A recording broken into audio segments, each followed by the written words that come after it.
Let's talk celibacy. Hello everyone, I'm Sarah from Everyday Starlet. Welcome to my channel. I make videos to inspire you to be the star of your own life. So I want to talk a little bit about celibacy because it seems to be a hot topic right now online due to the whole Bumble incident, which I will get into. Honestly, I really am excited for this because I think celibacy is actually a really important topic. And honestly, I'm kind of glad it's getting some attention. One of the reasons why celibacy is getting kind of some airtime in the news is because the dating app Bumble basically came out with some billboards and a new advertising campaign, basically kind of trying to encourage women to come to the dating app or join the dating app or rejoin the dating app by basically telling them that like celibacy is not the answer. I will say, as someone, if you're familiar with my content, then you know that I have a history of working in stand-up comedy. So I understand humor when I see it, and I also do recognize attempts at humor when I see it. And I do really believe that this was Bumble's attempt at humor in advertising, but I do think it failed because I don't think that Bumble really read the room properly. And I don't think that Bumble actually, as well as most other dating apps, are actually looking at the reasons why women are not joining their dating app or why women are leaving the dating apps. Well, I don't really know if Bumble had some kind of like evil agenda when it came to doing this ad campaign. I do know they came out and apologized for it. I do know a lot of people have said that, you know, they either accept the apology or they don't accept the apology. Whatever your feelings about that is, they're completely valid and they're your feelings. I think part of the reason why this was such a miss as far as an ad campaign for most people is because Bumble's really not acknowledging the reasons why there are so few women using the dating apps. I don't want to make this whole video about dating apps. I do have a video talking about my experience with dating apps and, you know, the positives and negatives of them and things like that. It's a video from a while back. I'll give you a little bit of a background about my own experience with dating apps, and that is I used online dating when it first became a thing, like before it was apps on the phone. I know, I'm old, it is what it is. I didn't really enjoy online dating, to be honest with you. I think if you're somebody who's like really sociable, who like loves to go out on a lot of dates and date people, it might be beneficial. For an introvert like me, was not really my thing, to be honest. When I was using the online dating websites back in the day, I was actively working as a stand-up comic. So to be honest, for me, it was just kind of about getting material. You know, it's like you go out on like a weird date and it's like, oh, you've got material for a comedy act and stuff. So then when the actual like dating apps and stuff, like the swiping and stuff like that, got popular, I was in a long-term relationship, so I wasn't using them. I did know some people, like I was working with some people who would use them, so I got to like watch people use them and they kind of explained to me how they worked and stuff. I wasn't personally on them. Then when I found myself single again, I really had no interest in using the dating apps. This was not something that I really wanted to join, but I actually had a lot of pressure from people to join them. I ended up signing up for a bunch of them, Bumble being one of them. I was on there for maybe about 3 months. To be honest, I was also in a place where I was newly single and not really, I think, ready to be in a relationship. So being on the dating apps was really more of a learning experience. I did actually find them to be helpful because I do think it pointed out some of my old relationship patterns and made me kind of realize some of the types of people that I was attracting and the way I was interacting with people. Like, I just felt like it was a good learning experience. I'm really glad that I tried it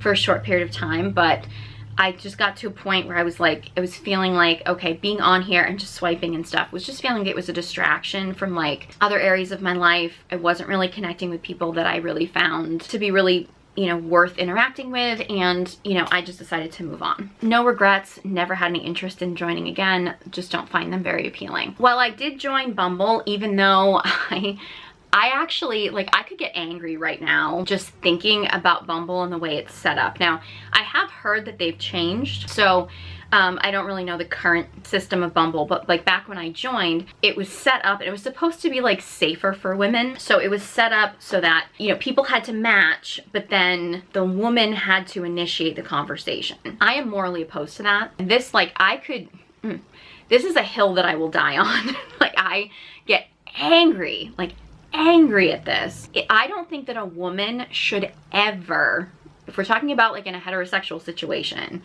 I don't think that a woman should ever make the first move. Now, that doesn't mean that as a woman you can't ever like talk to a guy, like if it's like a neutral situation or something like that, but like a woman should never be the one to initiate.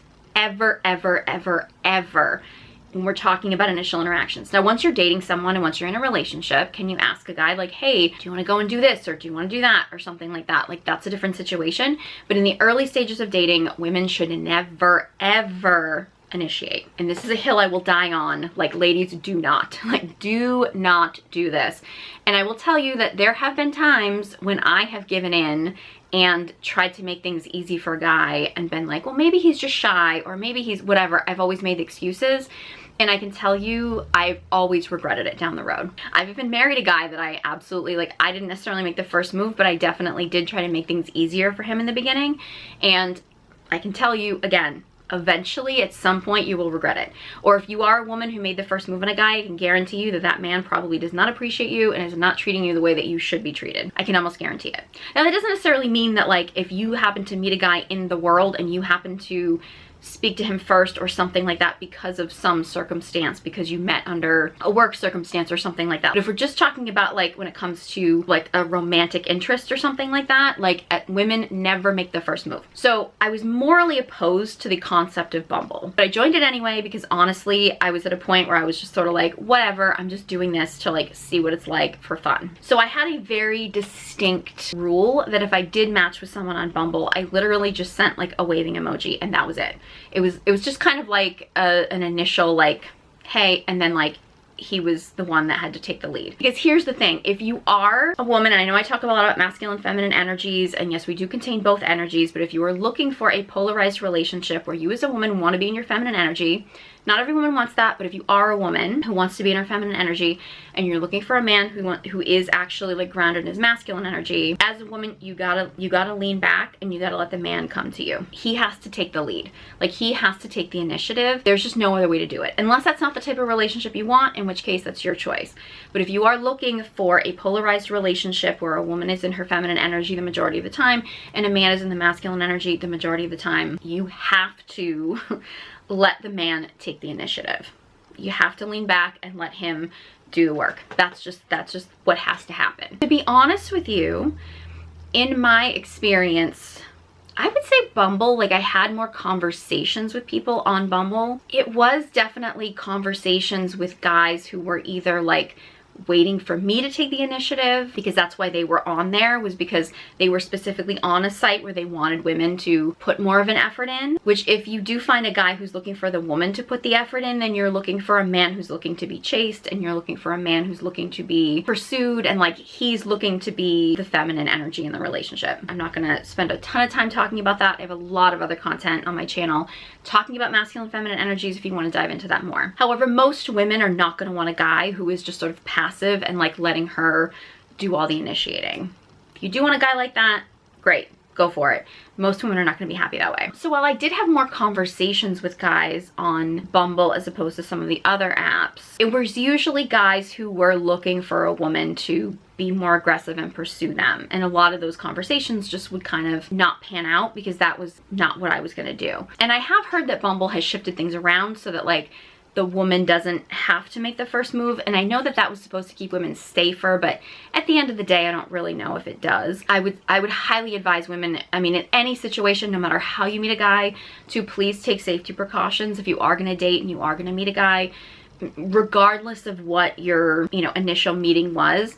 Please take safety precautions. Don't go anywhere alone with a guy. Don't give a guy your home address right away. Meet a guy in a public place. Let people know where you're gonna be. Please never, ever, ever, ever, ever just go to his place or have him come to your place, like, too early on in the relationship. Please, ladies, take safety precautions. So even if you have a dating app that's supposed to be safe for women because the woman makes the first move, like, that doesn't really keep a woman safe, because a guy could still be a psycho and just go on an app and wait for a woman to make the first move. Like, it doesn't really keep women any safer. And it usually is going to attract men who are more passive, which is not going to be ideal for most relationships in the long run.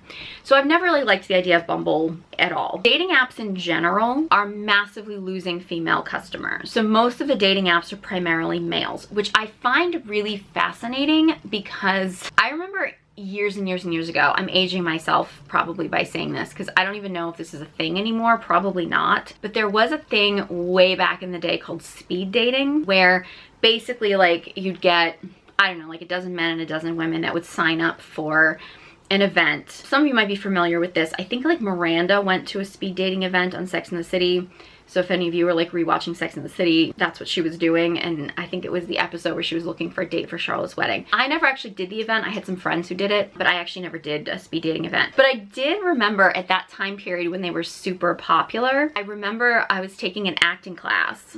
And I remember talking to some guys that were in the acting class that were saying that they would get hired to do some of these speed dating events because they always had so many more women that signed up for these speed dating events than they had men. So they would just like hire like male actors just to like fill out the spots for men, because like most of these events would sell out like the women's seats like way in advance, and then they would end up like desperately trying to fill the men's spots, right? Back then, dating events, mingling events and stuff would usually be primarily women, and fewer men would be inclined to join. Now, I don't know if that's because this was in-person event or something, or if that was a factor. Very well could have been. But I'm pretty sure also that like online dating sites and stuff used to be more women oftentimes than they were men. So the fact that these dating apps are now so heavily men compared to women, I think either says something about the way our society has gone, which is entirely possible, that there are fewer women out there who are just online looking for relationships.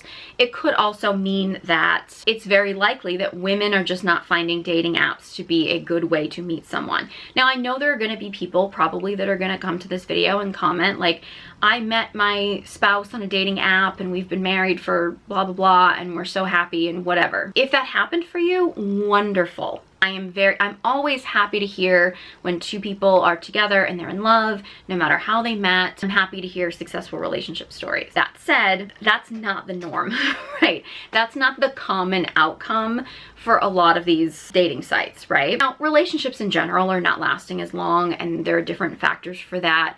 I'm not going to dive into that in this video because this isn't really the point of the video. I've already gotten way more into dating apps than I wanted to for the sake of this video. There is something to the fact that there are so many more male users on all of the dating apps than there are female users. So Bumble's advertising campaign of basically telling women like, hey, celibacy is not the answer, was a way of trying to lure women back to the dating apps, because women are leaving dating apps in droves because they're just not interested in them. One of the reasons why it's a fail is because so many women are leaving the dating apps because they're finding that the men on the dating apps are really just looking for a hookup. They're really just looking to like, you know, either actually just meet in person and hook up, or just have like sexting conversations with a woman or get nudes from a woman or whatever. Like, men are now using this site. I feel like men are confusing dating apps with like OnlyFans. I think guys are just, and I have a video talking about porn addiction and things like that. I really do think that the porn addiction is really making men see everything as being pornographic. So I think a lot of guys are using these dating apps as like an extension of OnlyFans and treating a lot of these women like they're just OnlyFans models, but like OnlyFans girls that they might be able to arrange a meeting with and then possibly sleep with, and they're not actually on there looking for a relationship. Some of them might say they're on there looking for a relationship, but a lot of them actually aren't. And I think there's a lot of women who are feeling like they're leaving the dating sites because they feel like men are just using it as like a hookup connection type of thing. I mean, there's probably multiple reasons why women are leaving, but I do think that that's a big factor. So when you have a campaign like Bumble that's trying to convince women like, hey, celibacy is not the answer, which really that message is saying like, hey ladies, you should want to have sex more, so why don't you come to this dating site, because we've got a lot of guys here that want to hook up.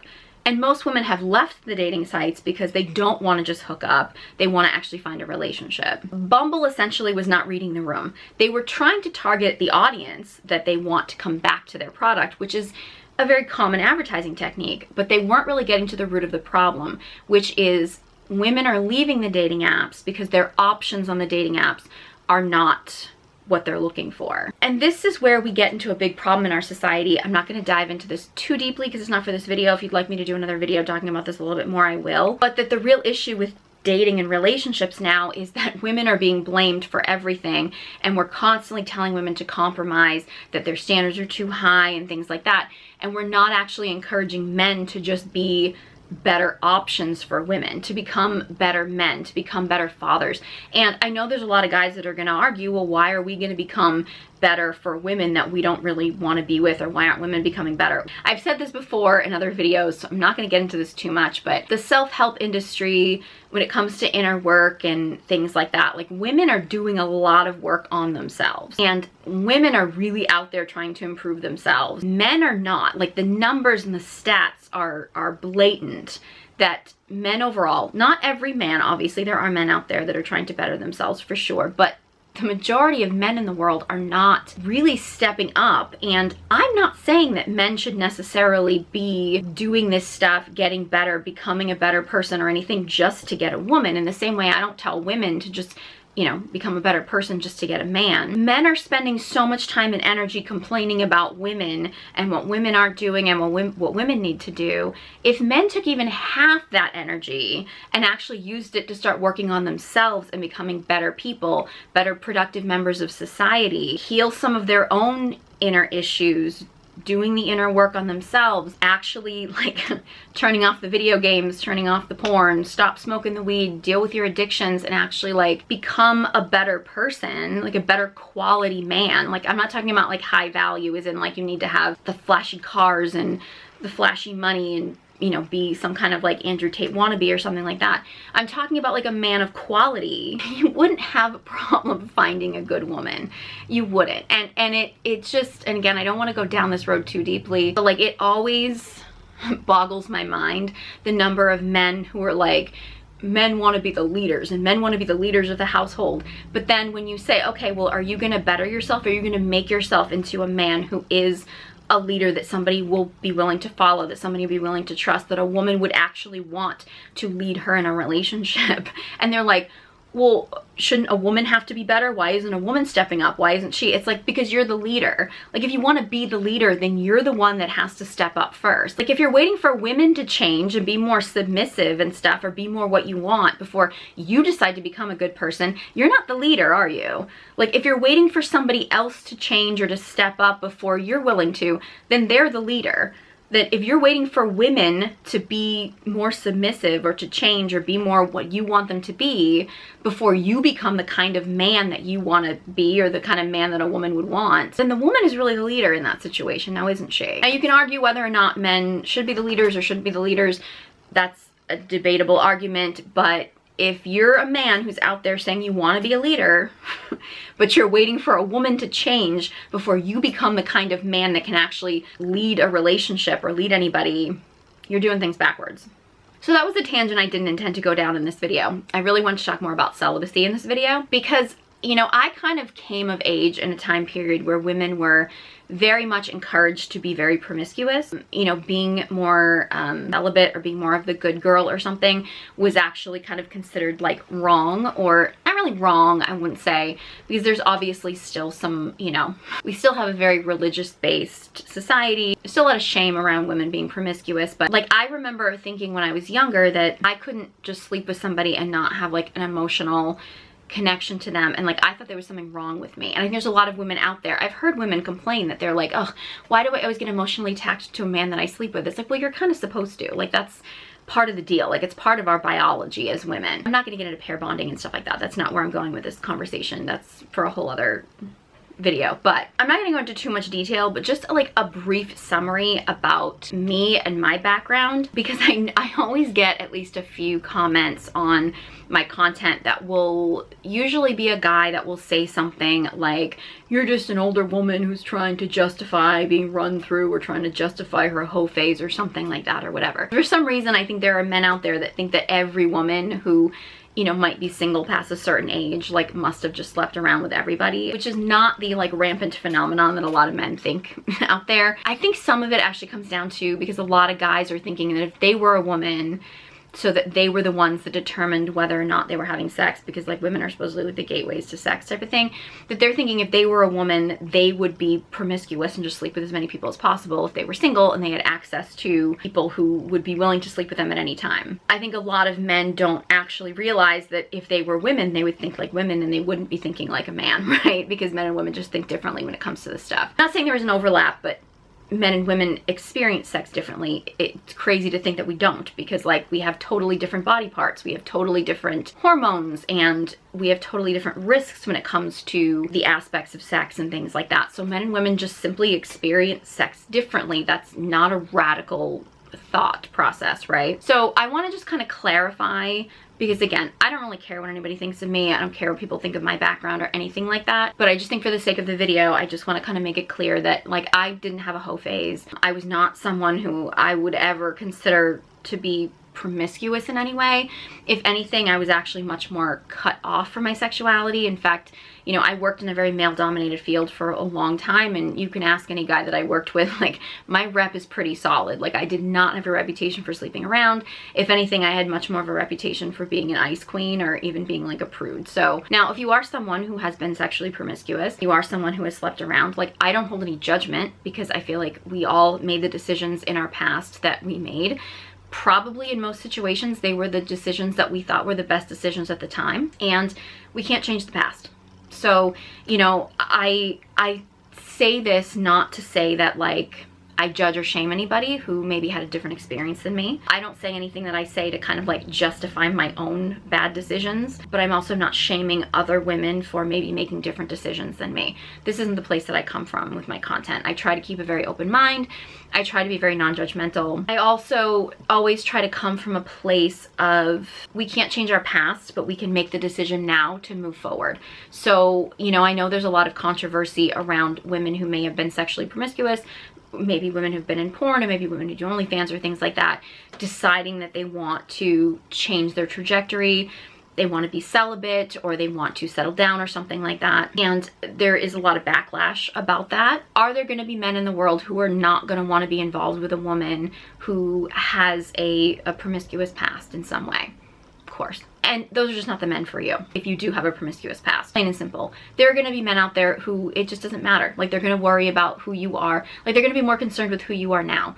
And I'm also of the belief that if you do believe, say for example, that being promiscuous is wrong, or that, you know, being on OnlyFans or something like that is wrong, but you have no opening for people deciding to change, and you're just going to shame someone forever for making that decision and not actually encourage them to make a different decision, then what's the point? Like, you're just then going to continue to shame someone that made a decision in their past, and there's nowhere for them to grow, right? And again, I'm not saying that any man out there has to be with somebody who, you know, has a past like that. It's your decision completely. I think if we as humans are not going to accept someone deciding to grow and change and maybe change their perspectives or change their point of view, and there's no opening for people to be able to make different decisions with their life, then what's the point even talking about this stuff, right? Like, I mean, there's no point in that,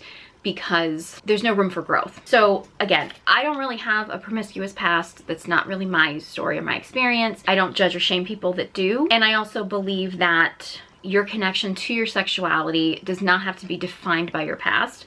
I think you can connect to your sexuality in whatever way that you feel is right for you at any point. And if you decide that maybe the way you connected with your sexuality in the past was not serving you or no longer serves you, I think it's absolutely acceptable for you to decide to change that if that's what you want to do. I don't think that you're necessarily always a slave to your past in that sense. Before I dive into the celibacy thing, I want to kind of touch on the concept of like incels, and then what I've been hearing about with like femcels, which are supposedly female incels, which is really kind of strange, because incel, the term incel, stands for involuntarily celibate. Now, we seem to have just assumed that that term was for men, because in reality it is. Most of the people that we label as incels would be males. So then the idea of coming up with the term of femcels seems a bit redundant, because incel doesn't inherently mean the person you're talking about is a male, but it really does only apply to men. So I don't actually believe that there is a femcel thing, which is basically a female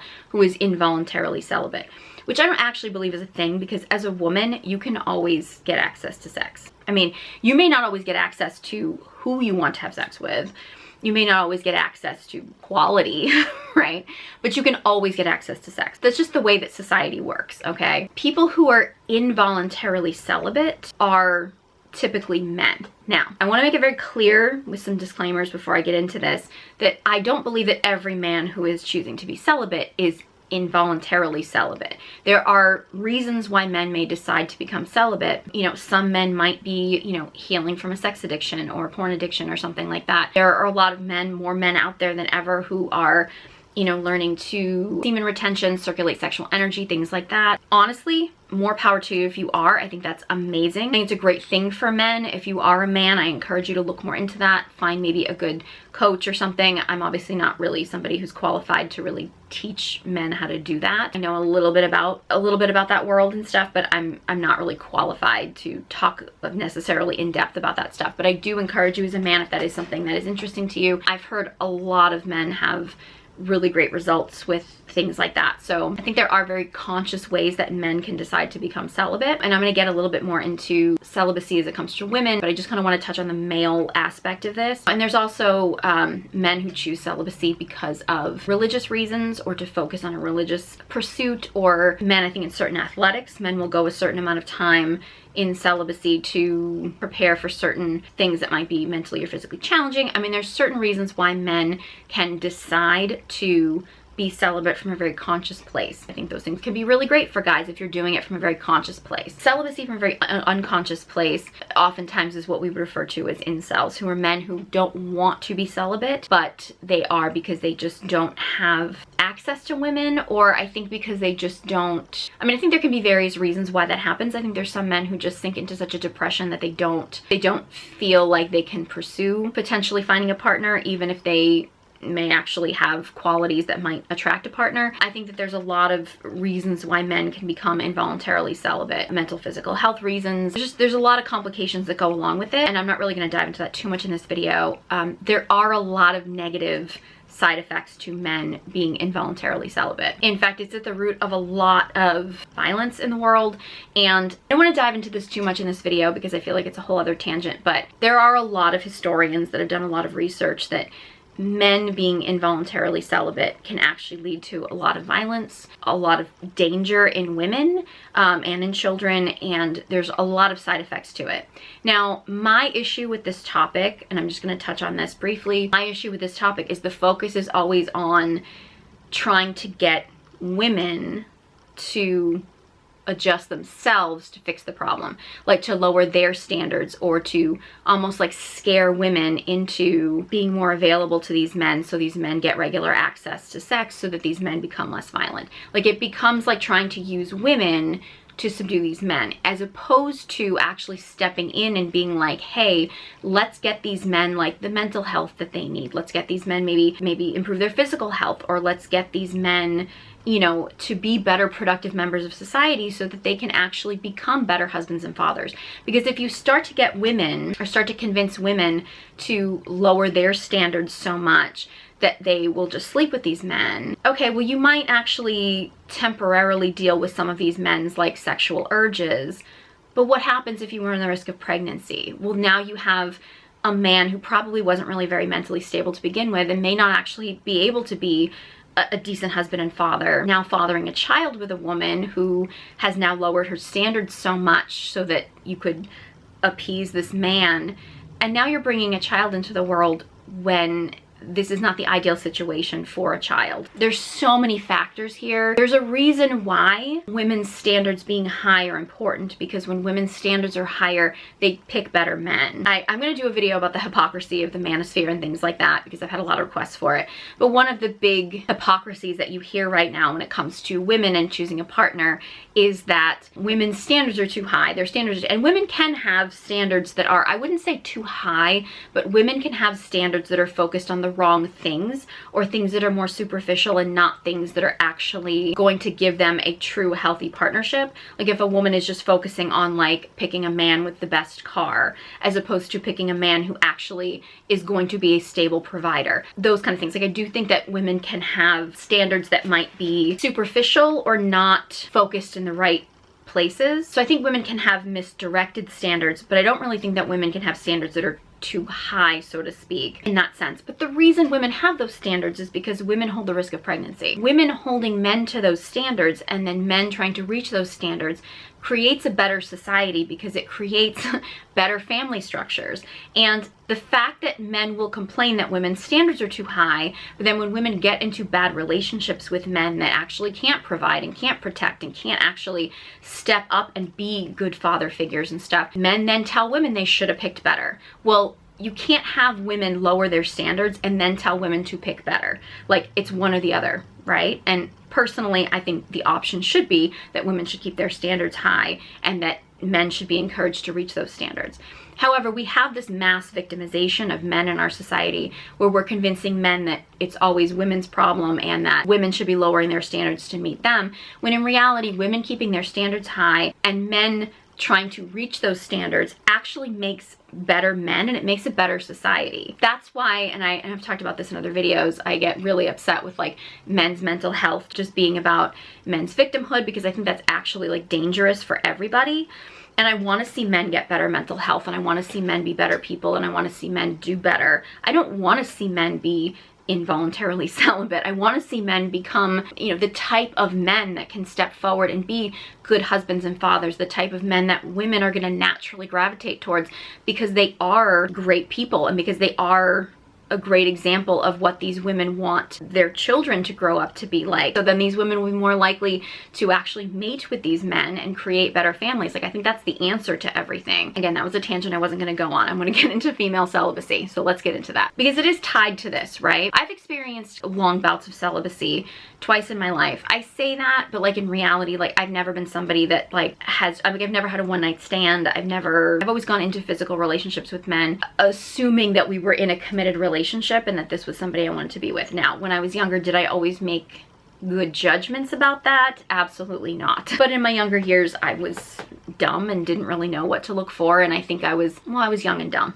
We'll put it that way. As I got older, I started to become more discerning. Now, I will say the first time that I went through kind of a really long bout of celibacy, I wouldn't necessarily say it was so much conscious, but I mean, it was a decision that I made. So it was a conscious decision, but it was coming from a lot of bitterness. Basically, I got into a point where I had gone through a really, really ugly breakup with a guy who was very, very toxic. He was for sure a narcissist. Probably was actually a sociopath looking back on it in hindsight, although those weren't terms that were used back then. So I didn't really have terminology or anything for it. I just knew it was a relationship that had just left me just a shattered person. And I didn't really know how to pick the pieces back up. I didn't really have the tools to do that. And I took a little bit of time off from dating, and then I ended up dating someone who, he was definitely a narcissist. But to be honest, I found myself in that relationship, like I knew he wasn't treating me well, but I remember it was a relationship that felt more like intentional self-harm. I'm getting emotional about this, which is weird because like I'm so like far from that. This was so long ago. And I remember actually kind of like saying to myself when he wouldn't treat me well, and I would sort of be like, you know, in my own head, I'd be like, oh, do I really want a guy who treats me like this? I would literally like tell myself, well, you don't deserve to be treated any better. Like, these were literally like inner voice conversations I was having with myself. So when that relationship kind of fell apart and I finally kind of hit my breaking point with him, I think I had a wake-up call to, okay, I obviously have hit a version of rock bottom, right? So I was like, you know, I'm in this relationship and I'm literally telling myself to stay in it because I don't deserve any better. Like, I know what I'm doing here and I need to do better. I made the decision that I was just not going to date, essentially. I was not going to sleep with anybody, although I never really slept with anybody that I wasn't like in a relationship with. So being celibate wasn't necessarily, it was kind of a byproduct of just sort of not dating. It was a conscious decision, but it was definitely out of, I'm going to shut down. I'm going to be completely guarded and have my wall up because I'm not going to let anybody in anymore. In hindsight, I absolutely needed to do that. Was it the healthiest way to go about it? No. But it was what I needed to do at the time. Like, I do wish I had the tools that I have now as far as, you know, inner work and healing and things back then, to do a lot of the work that I do now on myself. But at the time, I didn't have those tools. So I was really working with the best that I had. In that time period, I think after a while, I did go out on a few dates here or there. But generally speaking, I really didn't have much to do with men in general. I'm grateful for that time. I don't regret any of that time. I mean, I can look back on hindsight and say I wish I had done things a little bit differently, but at the end of the day, I was grateful that I made that decision because I just think I was on this pattern and I needed to do something to just sort of break the pattern. So the idea really for me was like, okay, I am just not going to look for a relationship. I will admit it was still in the back of my head that I kind of wanted a relationship, but I was just like, I'm not going to look for a relationship, and I was like, I'm not going to connect with anybody physically that I'm not completely and totally sure is going to be a significant relationship. And it was time for me to really figure out myself. It was a time for me to figure out my life, and I'm really grateful for that time. And that was actually quite a large span of time for me. And then I ended up meeting my ex-husband. I got involved in that relationship. We were together for 5-6 years, I think. So, you know, I was in a committed relationship, and so, you know, my celibacy stopped. When that relationship started to fall apart, I will admit that my sort of current celibacy journey kind of started out of my body just shutting down. Like my body just literally just shut down. I was still in the relationship, but my body just completely shut down on me, to the point where I actually thought there was like a medical problem. In hindsight, I really do believe that my body knew the relationship was bad before my mind did. And that can actually happen for women. It's actually very common for women. If you're finding yourself getting like frequent yeast infections or urinary tract infections, like your body will oftentimes give you clues to things that your mind may not have figured out yet.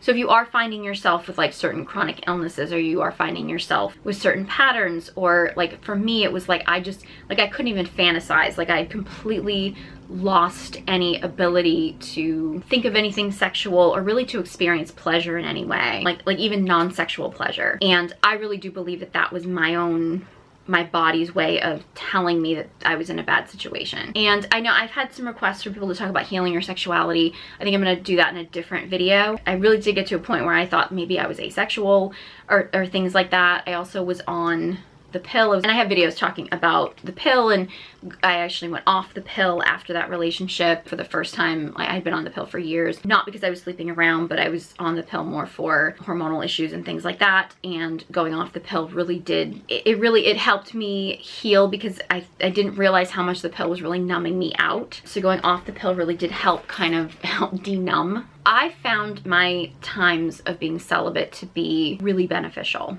Like I'm in a time right now, but right now the time that I'm in is very much a conscious celibacy. It's been a beautiful time for me to connect with myself. And I've talked about this in other videos, several other videos, about being a recovering pick-me girl. And as I've been doing this conscious celibacy, I've realized how much of my life was focused on always trying to figure out what men wanted, and taking the time to be consciously celibate has really been a great way of figuring out what I want, what I think is sexy, what I think is pleasurable. And again, pleasure doesn't even have to just be a sexual thing, but just finding out what makes me feel good. It's not necessarily about rejecting men. And I think, again, the first time that I did like a celibacy, it really was about like shutting myself off, being angry and bitter towards men.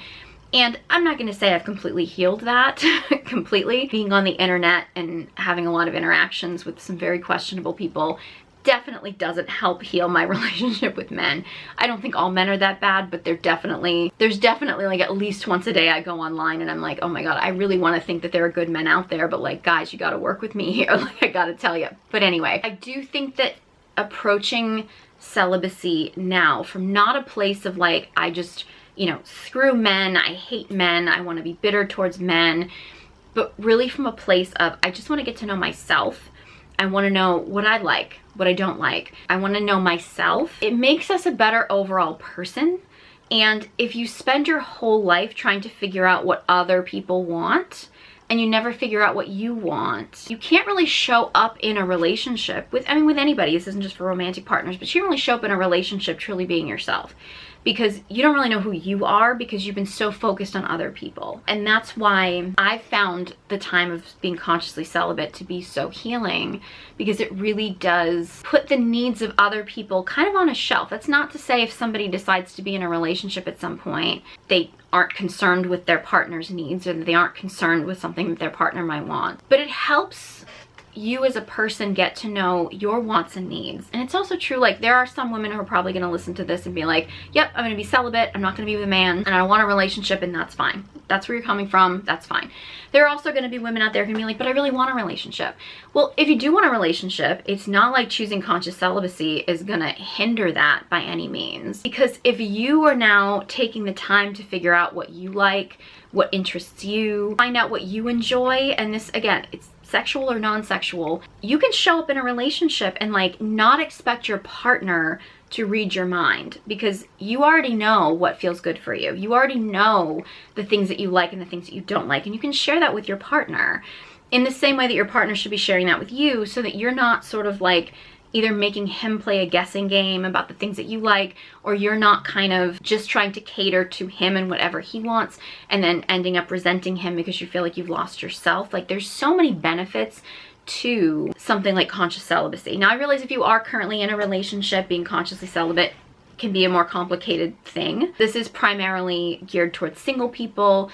But then again, if you are in a relationship, I think sometimes maybe taking a break from sexual encounters and stuff, and actually like maybe, you know, taking a conscious break, maybe not for, you know, years at a time or something, but taking a conscious break and just figuring out what you like and what you want to explore, and trying to maybe tune out, because I think very often women can get really caught up in this, well, what does a man want? What turns him on? What doesn't turn him on? And really trying to figure out for yourself what works for you, I think can be a really beautiful thing. I think it can be really beneficial for both you and your partner if you are in a relationship. I mean, obviously, if you are in partnership, this is going to be a little bit more complicated. But if you're single, I think it's really great to take advantage of that time. Take advantage of the time of being single. I know there's going to be women, because I've talked to women about this when I've said that I'm consciously celibate, that have said, oh my God, I could never. I'm not telling you what to do with your body, but I would encourage you to ask yourself if you are like, I can't possibly abstain from sex. Like, if you're not in a relationship and you're not, even if you are, but like if you're not in a relationship and you're single as a woman,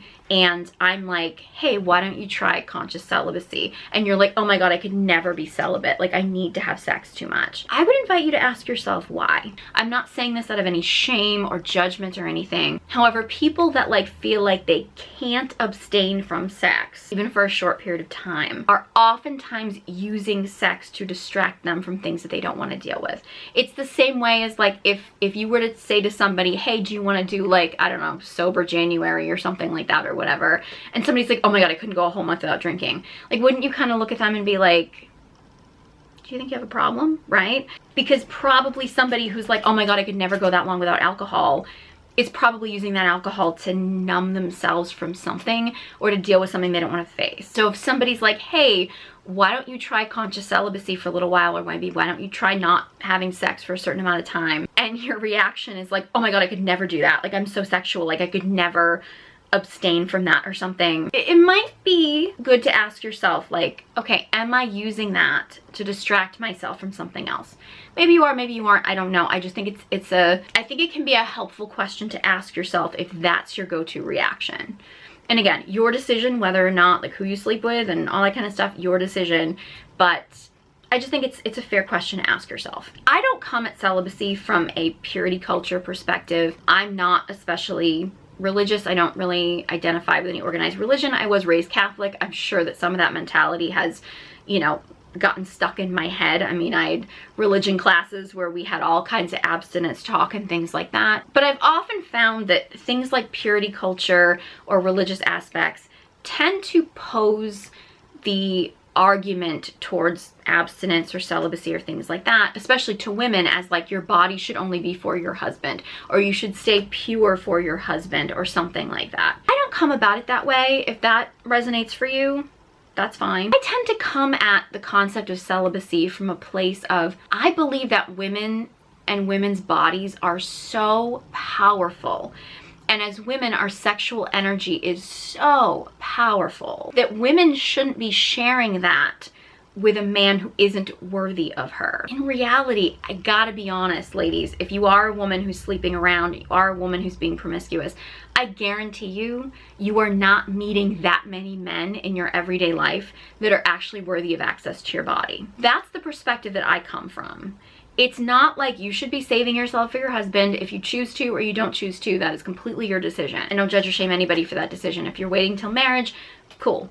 If you're not, that's fine too. But I truly believe that women's bodies are just so unbelievably powerful, and our sexual energy is so unbelievably powerful. Most men are just not going to be worthy of that, and that's why I believe that women need to have such high standards, because as women, we should only be sharing our bodies with men that are worthy of us. I know that this gets into a lot of the arguments about, you know, the Roe versus Wade thing, and I'm not going to get into that subject. Celibacy is kind of the answer to a lot of that. Like, not everything, obviously, there's a lot of complications that go along with that, but if you're sharing your body with somebody that you would want to have a child with because you don't think that he would be a good father, why does he get access to your body? I mean, and I understand, like, obviously family planning and things is a complicated issue and stuff, and obviously you're not necessarily going to always want to have a child every time that you have a sexual experience.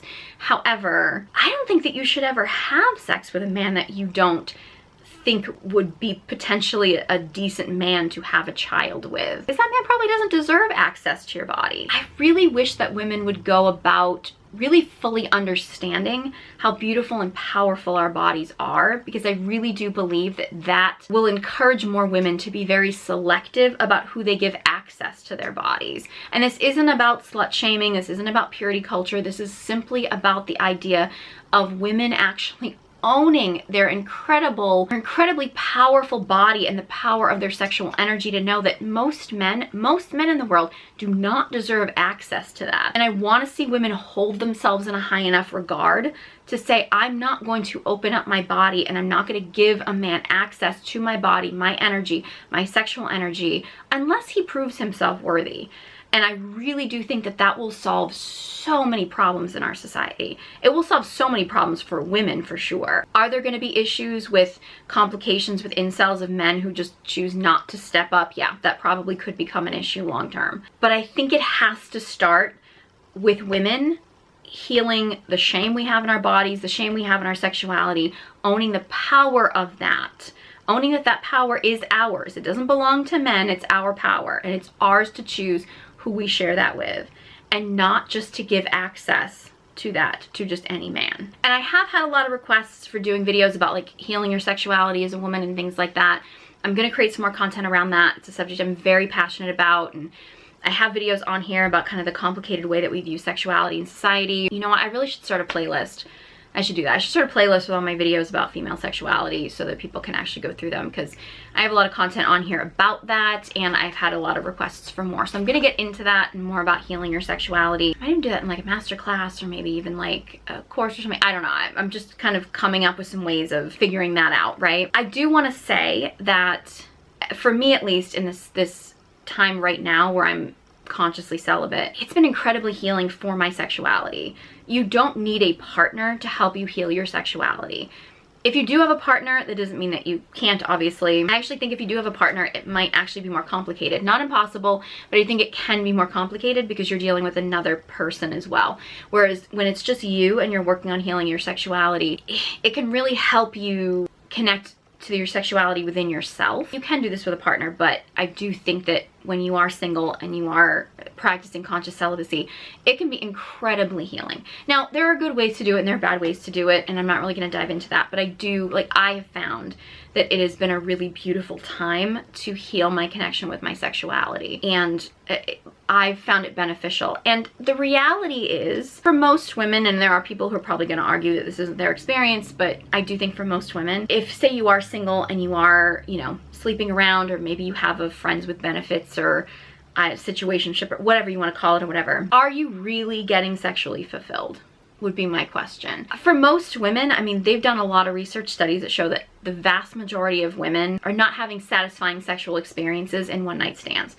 So sleeping with somebody, just like a random stranger or something, is usually not going to be fully sexually fulfilling for a woman. It's probably just going to give you like a quick hit of validation, or maybe a quick hit of adrenaline, or, you know, maybe just a distraction, like some kind of, you know, like an addiction would or something like that. And oftentimes too, it's usually connected with some kind of substance abuse as well. So it's really usually an unconscious act. So again, I'm not judging or shaming anybody who chooses to do that, but I am saying that generally speaking, like if you are sleeping around a lot, you're probably not actually working on your deep sexuality. And I've talked about this in other videos, but like when it comes to sexuality, typically men are looking for quantity and sleeping with multiple people. That's a whole rabbit hole in itself. But women actually have a much deeper capacity for sexuality. But if you are, again, having superficial sexual experiences, sleeping with a lot of people, or even sleeping with somebody who you're not like fully in a relationship with, you are probably not going to really get to like the depths of your sexuality. You're going to be skimming the surface, and eventually you're gonna then decide you need to crave more. It's kind of like if you, I don't know, if you're craving like a steak or something, and you're like, well, I'm really hungry and I really want a steak, so I'm just gonna like, I don't know, chew like steak flavored gum or something. I don't know, I just made that up. I don't know. This is probably a bad analogy to chew steak, but whatever. And you're chewing that to get that like steak flavor, but like your body isn't gonna feel nourished because you're not getting the vitamins it needs. You're not getting like that deep nourishment that would come from eating an actual steak, right? Because you're not gonna get the nutrients, you're not gonna get the like the vitamins and minerals and things like that that come from that. So your body's still gonna keep craving it, and it's gonna keep craving something deeper because you're just kind of giving it like the taste of it. You're just giving like a superficial, like surface level taste of something that your body is actually craving deeply. And that's usually what like superficial sexual experiences are, particularly for women, is you're just skimming the surface of something, but you're typically craving something so much deeper. Taking the time to, again, be consciously celibate and connect with your own, and this isn't necessarily just sexuality, but it's pleasure, it's sensuality. What scents and flavors and textures and things actually turn you on? What experiences turn you on? And it's not necessarily just like a sexual turn on, but like just turn you on to life, bring out your vitality. Those kind of things are so beautiful. And when you're actually not jumping to sleeping around, again, and this is particularly if you're somebody who maybe is sleeping around with like, you know, having one night stands, or somebody who is, you know, maybe just has like a situationship or something like that or whatever. Like if you're just spending your time in that superficial world, you might not actually get to go out and experience things, experience life, experience other pleasures and other sensations, and find like what really turns you on. Honestly, conscious celibacy can be a really beautiful time for that. That can benefit you if you just decide that you're just going to be single forever and that's the decision that you're making with your life. That can be wonderful. Or if you are, you know, decentering men, so you're like, hey, I still want someone maybe, or maybe not, I don't know, but I just don't want my whole life to be about men. It's a great thing for that. And even if you're somebody who's like, no, I really want a relationship, I want connection, I want to be in partnership, this can definitely make you a better person and a better partner for a future partner. Because, and I've heard this, I've had guys actually comment this on other content I've had about female sexuality, is there's a lot of men who are like, I wish women understood their bodies better. I wish women understood like what they liked and what they didn't like, so that they could help let me know what they wanted and what they didn't want and stuff. You know, because I mean, obviously it's great when your partner actually can figure that out on his own, but sometimes we kind of got to give him a little bit of guidance here and there, right? And that doesn't mean that you have to go around and like sleep with a whole bunch of people in order to figure that out. You can figure that out by connecting with yourself. Yeah, I think I'm going to do some content in the future about healing your sexuality, because I know that was highly requested in a previous video that I did. For me, and I've talked about, you know, being a recovering pick-me girl and spending so much time focused on like what men wanted and what men found sexy, what men found attractive, and spending the time to just like put that out of my head and just focus on what I find sexy and what I find pleasurable and things like that. Taking men out of the equation for now. That's not to say that I would never want a partnership, or I would never want love or romance or anything like that, or that if I did get into a relationship that I like would be like, oh, screw him, I don't care what he likes. Like, I'm not saying that at all. But very often many women can get so caught up in trying to be what men want or trying to please a man or something that oftentimes we lose ourselves. And then we end up resenting them when in some cases they may have encouraged it, but in some cases it was really something we did to ourselves. And yeah, I really just want to encourage women to not see celibacy as a bad thing. Again, whether you use a dating app or you don't use a dating app is totally your decision. But again, I do love that the conversation of celibacy is happening more now. And yes, there are a lot of women who are choosing celibacy because they want to punish men. And I don't necessarily think that like anger and hatred towards men is necessarily the healthiest mindset to be in. If you are really hating men right now and really like angry and bitter towards men, and you're like, I'm just gonna shut down my sexuality completely because I just hate men and I'm bitter and angry towards men, I would encourage you to maybe work on that, to heal that. I understand that I mean, I've been there before, so I understand the mentality. Hatred is not a good place to live in. I'm not saying that you should be opening your body to anybody to fight that. I think celibacy can be a really great choice. I'm glad that there's so many women that are choosing that path. I think that the Bumble ad has really opened a lot of women's eyes to the fact that women are sort of being pushed into mating with guys that they really shouldn't be mating with. And yeah, I really do. I think celibacy, particularly for women, can be really healing and really beneficial. Again, I really would encourage you to do it from a very conscious place, not necessarily do it to shut down your sexuality or to come from a place of bitterness and anger, because I don't think that that's a healthy state to be in at all. I understand if you are in that place, honor where you are, because sometimes that is just where you are. But I would encourage you to, you know, do some healing work on yourself if you are living from that place. Like, I'm loving that we're talking about celibacy more, and the conversation around particularly female celibacy is coming up a lot more.